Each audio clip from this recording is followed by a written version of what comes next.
তিনজন লোক জনগণ ঠিক কিনা? আল্লাহর কথা বলতে ভয় লাগে নাকি? খবরদার, আগামী কাল মাজারে জায়াতানি মোমবাতি জ্বলাবেন না, কি ঠিক আছে তো? আগরবাতি জ্বলাবেন না, কারণ যে মানুষ মারা গেছে তার কবরের ভিতরে, তার কবরের উপরে আগরবাতি জ্বলান যাবে না, যাবে না, যাবে না। আর তার কাছে যায় কিছু চাওয়াও যাবে না। চাবো কার কাছে? জনগণ কার কাছে যাবো? আল্লাহর কাছে যাবো, কোন মরা জিন্দা ওলির কাছে যাবো? আচ্ছা, ওনা যে জিন্দা আছে আপনাদের নগাঁওতে এখানে, তাই না? কত দূর? 2 কিলো। আচ্ছা, ওনা কল নিঃসন্দেহে আল্লাহর ওলি, ওনারা কবরের মধ্যে জিন্দা আছে, এটা আমাদের ইমানের আকীদা, এটা আমাদের বিশ্বাস। আচ্ছা, আপনি যে ওনার কাছে যা বেটা চাইবেন, টাকা চাইবেন, প্রেমিক চাইবেন, ভালো কথা চান। আচ্ছা, ওখানে যা আপনি চাচ্ছেন যে বাবা, ওনার নাম জানি কি, শাহ সুলতান, শাহ শরীফ জিন্দানি, হ্যাঁ শাহ শরীফ জিন্দানি, ওনাকে বাবা বলাও যাবে না। আমার ভাইরা, আমার মুসলমান ভাইরা, আল্লাহর হাবিবের প্রিয়ম্বররা ভালো করে লক্ষ্য করে শুনুন, আমলে নিয়ে এতে প্রধান শুনতে হবে। আল্লাহ এই কোরআন কারিমের মধ্যে 80 থেকে 82 জায়গা বললেন, ও আপনি মুসাল্লা, নামাজ কায়েম করো, তো যাকাত আদায় করো, কুতিবা আলাইকুমুস সিয়াম, রমজান মাস আসলে রোজা রাখো, এই কথাটা কার? আল্লাহ বলে ইন্না সালাতা তানহা আনিল ফাহশাই ওয়াল মুনকার, নামাজ পড়লে অন্যায় অশ্লীল কাজ থেকে এই মানুষটাকে আল্লাহ ফিরিয়ে আনে।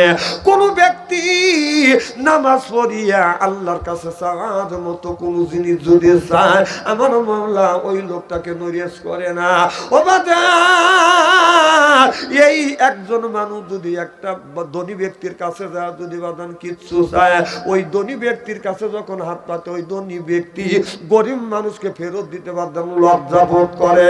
আল্লাহ বললেন, আমি বাদশার বাদশাহ, আমি হলাম শাহিনশার শাহিনশাহ, আমার কোন বান্দা আমার কাছে যদি চায়, আমি আল্লাহ সৈন্য হাতে ফেরত দিতে আমি আল্লাহ লজ্জা পাই। আল্লাহর কাছ থেকে আমাদের আনা শিখতে হবে।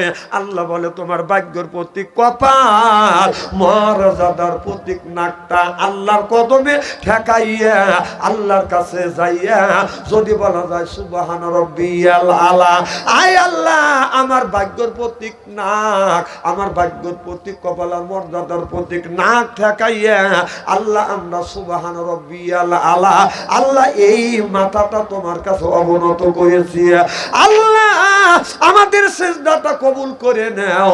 সিজদা করবার মতো যদি সিজদা করে, এই সিজদা কবুল করে নিবে কে? আজকে আমরা সিজদাও করি না, আমরা নামাজও পড়ি না। নামাজের কথায় আল্লাহ 80 থেকে 82 জায়গা যদি বলে থাকে, কোন জ্ঞানে নামাজ ছেড়ে দিয়ে মাথায় রাখছো বড় বড় চুল, ওই লোকটা করে বাদান ভুল। পরনে হলো পাটের শালা, হাতে হলো ত্রিশূলা লোহার বালা, গলায় হলো পুটির মালা, আমি হিসাব করে দেখলাম ওই লোকটা অরিজিনাল শয়তানের শালা। নামাজ নাই, রোজা নাই, হজ নাই, যাকাত নাই, খালি বান্দারি গজল গায়, বলে বাবা বান্দারি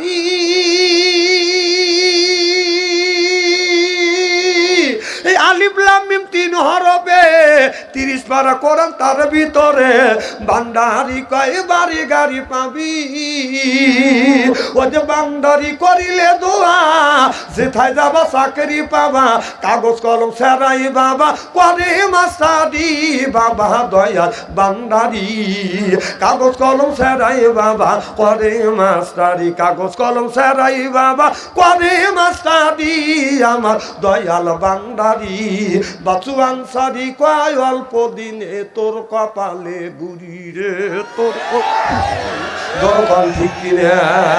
ওলি আল্লাহর বাংলাদেশ, শাহমুকদমের বাংলাদেশ, সৈয়দুল্লাহর বাংলাদেশ, খানজাহানের বাংলাদেশ, আল্লাহর ওলিরা জমিনের বুকে এসে বুকের তাজা রক্ত বলেন কিনে করে দিয়ে এরপরে ইসলামের পতাকা উড্ডীন করেছে।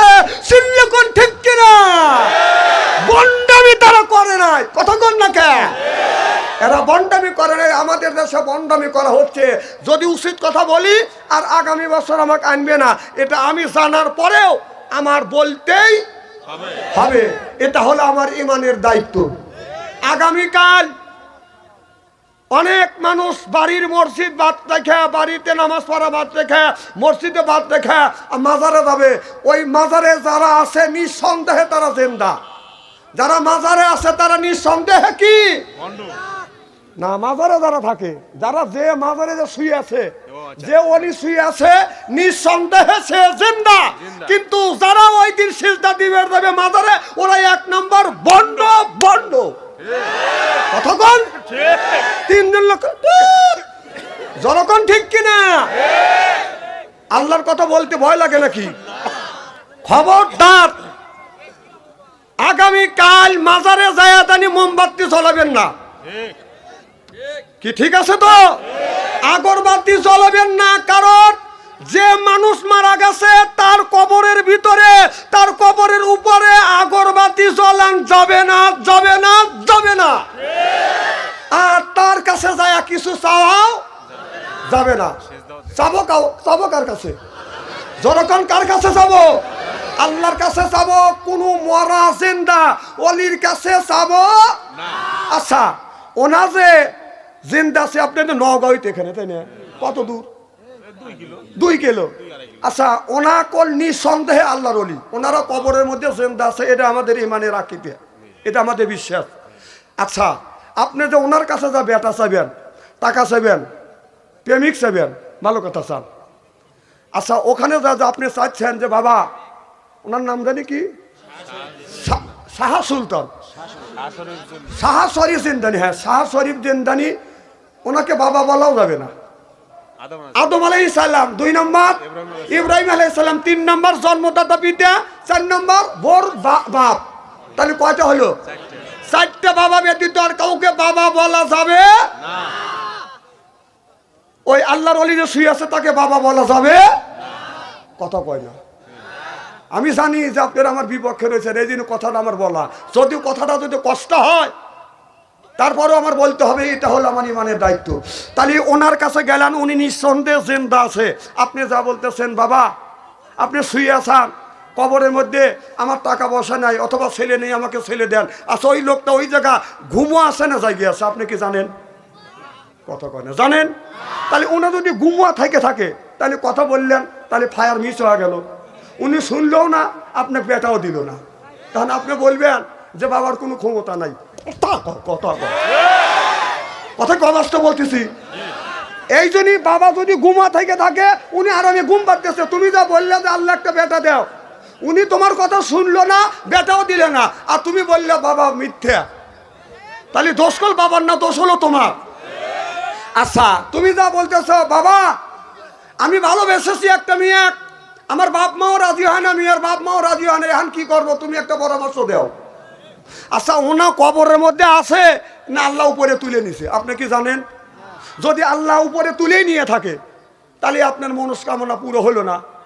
ওই মেয়ে ওই প্রেমিকে আপনি পাইলেন না, আপনি বললেন যে বাবার কাছে গেছিলাম, বাবা কিছুই দিবে ফেললো না, তাহলে বাবাকে আপনি মিথ্যে বললেন, তাহলে দোষ আপনার না বাবার? কথা কয় না, তাহলে নিজের দোষ। এই জন্যই তার কাছে কিছু যায় কিছু চাওয়া যাবে, তবে তার কবর জিয়ারত করাই 1বার না 200 কোটি বার জায়েজ আছে। সুবহানাল্লাহ, এটা জোরে কর। তা এই জন্য আমি বুঝলাম, ওখানে যা মোমবাতি দিবেন না, ওখানে যাওয়া যাবে না, ওখানে সেজদা দেওয়া যাবে না। সেজদার মালিক কে? আল্লাহ। জোরে কর সুবহানাল্লাহ। আমার ভাইরা, আমার মুসলমান ভাইরা, আল্লাহর হাবিবের পিয়ামতের ভালো করে লক্ষ্য করে শুনুন, আমলে নিয়ে তো বদন শুনতে হবে। আল্লাহ নবী আখিরি জামানার পয়গম্বর মুহাম্মদুর রাসূলুল্লাহ সাল্লাল্লাহু আলাইহি ওয়াসাল্লাম সাহাবী নিয়ে এরকম করে বদন আলোচনা করতে আমার নবী বলেন, সাহাবীরা রে, দাড়ি পাকা মানুষ, চুল পাকা মানুষ, বুড়া মানুষ আল্লাহর জান্নাতে কোনোদিন যাইতে পারবে না। এবার এই কথা তখন আমার নবী বলেছে, বৃদ্ধ সাহাবী দাড়ি পাকা মানুষ বসে বসে কান্দে। আল্লাহ নবী বলে, রে সাহাবী, কি জন্য তুমি কি কাঁদতেছো? সাহাবী বলে, ইয়া রাসূলুল্লাহ, ইয়া হাবিবাল্লাহ, আপনার কথা মিথ্যা হবে না। ও নবীজি, আপনি বলেছেন চুল পাকা মানুষ, দাড়ি পাকা মানুষ, বুড়া মানুষ আল্লাহর জান্নাতে যেতে পারবে না। ইয়া রাসূলুল্লাহ, ইয়া হাবিবাল্লাহ, আমি তো বুড়ো হয়ে গেছি, আপনার কথা সত্য, আমি তো জান্নাতে যেতে পারবো না। আল্লাহ নবী বলে, সাহাবী রে, আল্লাহ যদি এই মুহূর্তে তোমাকে জান্নাতে দেয়, তুমি কি জান্নাতে যেতে চাও? সাহাবী বলে ইয়া রাসূলুল্লাহ, ইয়া হাবিবাল্লাহ, আল্লাহ যদি জান্নাতে দেয় আমি জান্নাতে যাব। জান্নাতের জন্য তো আমি নামাজ পড়ি, জান্নাতে যাওয়ার জন্য তো আমি রোজা রাখি, জান্নাতে যাওয়ার জন্য তো আমি জিহাদের ময়দানে যাই, জান্নাতের যাওয়ার জন্যই তো আমি রমজান মাসে রোজা রাখি, আমি জান্নাতে যেতে চাই। আল্লাহ নবী বলে সাহাবী, আল্লাহ তোমাকে জান্নাতে যদি দেয়, জান্নাতের মধ্যে তুমি কি চাও? সাহাবী বলে ইয়া রাসূলুল্লাহ, ইয়া হাবিবাল্লাহ, আল্লাহ যদি আমাকে জান্নাতে দেয়, আমি বুড়ো মানুষ, আমার বুড়ো বয়সে আর বেশি কিছু আশা নাই, আল্লাহ যদি জান্নাতে দেয়, জান্নাতের মধ্যে যেন স্বর্ণের একটা বিল্ডিং দেয়। দেখেন বুড়ো মানুষের শখ কি, বেশি কিছু চায় না, স্বর্ণের বিল্ডিং। চালাক কি, আল্লাহ দিবেই। সুবহানাল্লাহ, সুবহানাল্লাহ খুলে এলেই নাকি কর। ও যখন করাই লাগবে 2-3 ঘন্টা, আজকে 2 ঘন্টায় কি 3 ঘন্টায় কি নাকি কর। যদি ফজরে নামাজ পড়ে যায় তাও মনে হয় আপনারা থাকবে। কিছু লোক বুকে থুতু লিচ্ছে না, ইন্নে লিখলে পরে মারহাবা কর। আমার ভাইরা, আমার আল্লাহ নবী বললেন সাহাবী রে, আল্লাহ তোমাকে স্বর্ণের একটা বিল্ডিং দিবে, আর তুমি কি চাও? সাহাবী বলে ইয়া রাসূলুল্লাহ, ইয়া হাবিবাল্লাহ, খালি বিল্ডিং দিলে তো হবে না, আমি ওই ঘরের মধ্যে আমি কোথায় যাই, আমি শোবার জন্য আল্লাহ যেন একটা হীরা কাঞ্চন মুক্ত দিয়ে যেন একটা খাট দেয়। আল্লাহ নবী বললেন হীরা কাঞ্চন মুক্ত দিয়ে তোমাকে একটা খাট দিবে, আর তুমি কি চাও? সাহাবী বলে ইয়া রাসূলুল্লাহ, ইয়া হাবিবাল্লাহ, শুধু ঘর হলে আমার পেট ভরবে না, খাটে শুলে আমার পেট ভরবে না, আমার তো খাবার ক্ষুধা লাগবে, আমারও খাবার প্রয়োজন হবে। আল্লাহ নবী বলছে ঠিকই বলছো, জান্নাতের মধ্যে মানুষ খাবে। সুবহানাল্লাহ। এর মধ্যে অনেক ফল আছে, ওই তো ফল বাদ দিয়ে অনেক ফল আছে, ওই ফলগুনি রাখিয়া কেন তুমি আঙ্গুর ফলের বাগান চাইলে? আল্লাহর কাছে তুমি কি পেয়ারা ফল চাইলে না? আপেল ফল আছে এটাও কেন চাইলে না? ডালিম ফল আছে এটাও কেন চাইলে না? তুমি কেন আঙ্গুর ফল চাইলে? সাহাবী বলে ইয়া রাসূলুল্লাহ, ইয়া হাবিবাল্লাহ, আমার 32টা দাঁত, একটা দাঁতও নাই গো নবীজি, সব দাঁত গুনি আমার পড়ে গেছে। আল্লাহ যদি আপেল ফলের বাগান দেয়, পেয়ারা ফলের বাগান দেয়, আমি খাইতে পারবো না ও নবীজি। কারণ খাইতে পারবো না, আমার মুখের কোনো আপনার দাঁত নাই, খালি মাছলি আছে। আল্লাহ যদি আঙ্গুর ফলের বাগান দেয়, মুখের মধ্যে নিয়ে আমি ঠাসি দিলে রসে আমার পেটটা ভরিয়া যাবে। চিল্লাকান আল্লাহু আকবার।